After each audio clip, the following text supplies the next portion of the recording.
വയനാട് ദുരന്ത നിവാരണ ഫണ്ടിനായി കേന്ദ്രത്തിന് കൃത്യമായ കണക്ക് നൽകാതെ കേരളം. പുനരധിവാസം സംബന്ധിച്ച് ഉന്നതാധികാര സമിതിക്ക് പൂർണ്ണ വിശദാംശങ്ങൾ കേരളം കൈമാറിയിട്ടില്ല. ഈ സാഹചര്യത്തിലാണ് കേന്ദ്ര ധനസഹായം വൈകുന്നത്. പൂർണ്ണ വിവരം ലഭ്യമാക്കിയാലേ സമിതി യോഗം ചേരാനാകുമെന്ന് കേന്ദ്രം.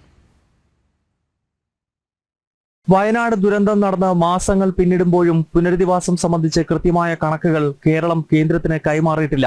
കേന്ദ്രം നിയോഗിച്ച ഉന്നതാധികാര സമിതിക്ക് മുൻപാകെയാണ് സംസ്ഥാന സർക്കാർ കണക്കുകൾ നൽകേണ്ടത്. സംസ്ഥാന സർക്കാരിന്റെ അനാസ്ഥ മൂലം സമിതിക്ക് യോഗം ചേരാനായിട്ടില്ല. പുനരധിവാസം, സ്ഥലം ഏറ്റെടുപ്പ് എന്നിവ സംബന്ധിച്ച് കൃത്യമായ കണക്കുകളും രേഖയും നൽകിയാൽ മാത്രമേ കേന്ദ്ര സർക്കാരിന് ഫണ്ട് അനുവദിക്കാനാവൂ. 3 മാസം മുൻപ് ഡൽഹിയിലെത്തി മുഖ്യമന്ത്രി പിണറായി വിജയൻ പ്രധാനമന്ത്രി നരേന്ദ്രമോദിക്ക് കത്ത് നൽകിയതല്ലാതെ മറ്റൊന്നും സംസ്ഥാനത്തിന്റെ ഭാഗത്തു നിന്നുണ്ടായില്ല.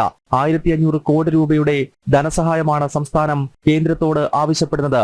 വയനാട് ഉരുൾപൊട്ടൽ ദേശീയ ദുരന്തമായി പ്രഖ്യാപിക്കണമെന്നും കേരളം ആവശ്യപ്പെടുന്നു. എന്നാൽ ദേശീയ ദുരന്തം എന്നൊന്ന് UPA ഭരണകാലം മുതൽ കേന്ദ്ര ചട്ടപ്രകാരമില്ല.